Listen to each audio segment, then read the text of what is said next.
I wanted to do this video today about talking about Michael Jackson and Quincy Jones because I wanted to set this record straight for those who care and were fans. And they both had careers before each other and they had careers thereafter each other. But together they were incredible. But I don't understand why some people go on about, oh, the producer and he gets all this love over the artist. It took two to make that thing go right, like the song says. They don't, it doesn't hit the galaxy in totality.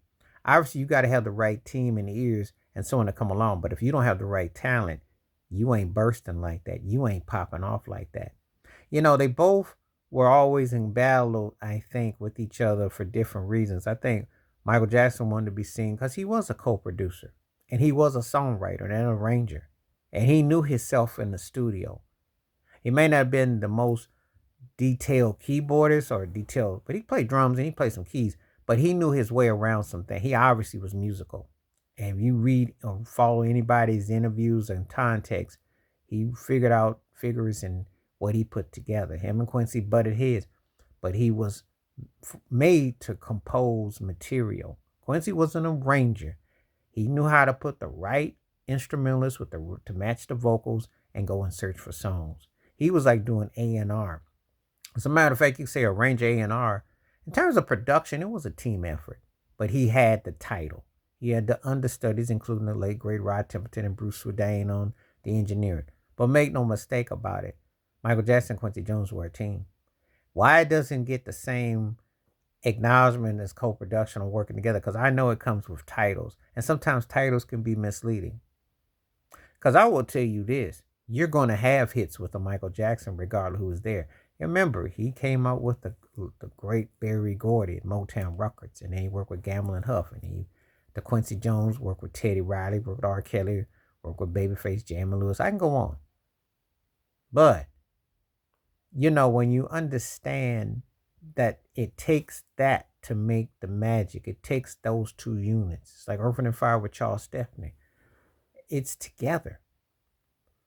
You don't sit around and say one is superior or this and that. Now, you obviously make the artist more dynamic because a great artist will shine. That's what the purpose is for the production to fall back. But it was an effort together to make the project work. Because if it's just that easy, go find another one, make it happen again. And you just know that things have to be aligned and in accord.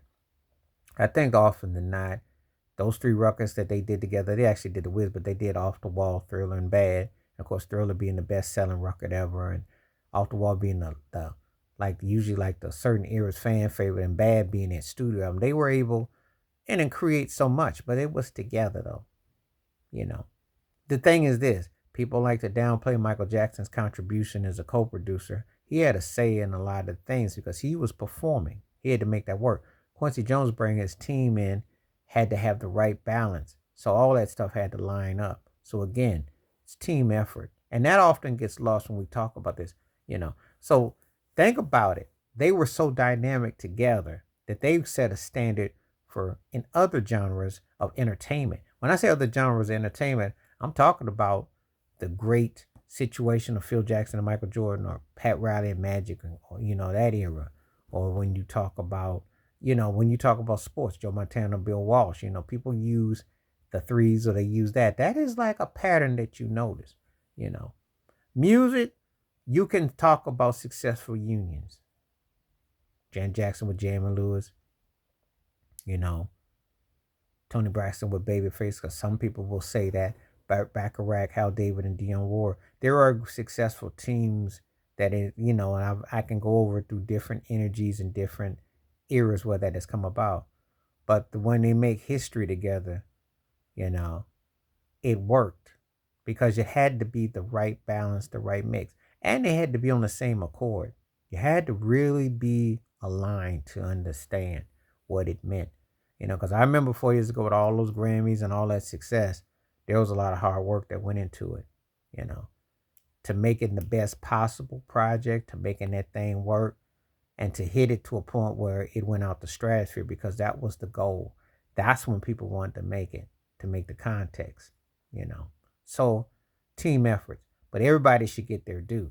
And now one of the things I always can understand is that everybody thought Quincy Jones did all this stuff. He didn't. He produced, but he did that in concert with others. His arrangements and finding like the human natures and the she's out of my life and having a ride Templeton around and getting the right pieces. That was his genius of understanding that. And on certain musical arrangements and details, but having the right pieces to put to the voices, that was his strength. And Michael Jackson as an artist, interpreting that along with creating and then setting that atmosphere. That's where the magic and all that is combined and created. So it's important to give due diligence to both, but to also say, hey, this was a successful unit that needed one another, and that was a light bulb that shined for both. So I just want to take the time to acknowledge that because that doesn't ever get said near enough. You know, artists who work, and if you do it yourself, you still got to have the right energy and feng shui to make that thing jump off because, again, tastes change, styles change. Can you have that harmony? And even the ones that so-called do it themselves always have another ear or two that you just don't see or hear that says, yeah, that's cool or not. Not to mention the industry politics and what people will say don't flow. So anyway, tell me what you think. Please like, subscribe, welcome thoughts, comments, and I do respond. Thank you. Wash your hands. Keep your mind clear. Watch out for another. Share the video if you like. Hit that membership. Stay safe, stay blessed, stay true, stay woke. I'm out one time. Rest in peace to both those cats who definitely left a lasting mark and impact, and also the Rod Templeton, Bruce Swedane. Greg Gaines is still alive and well, but most of the main cast from those sessions and those eras are gone. And Lewis Johnson too. Just remember it. I'm out one time. Peace.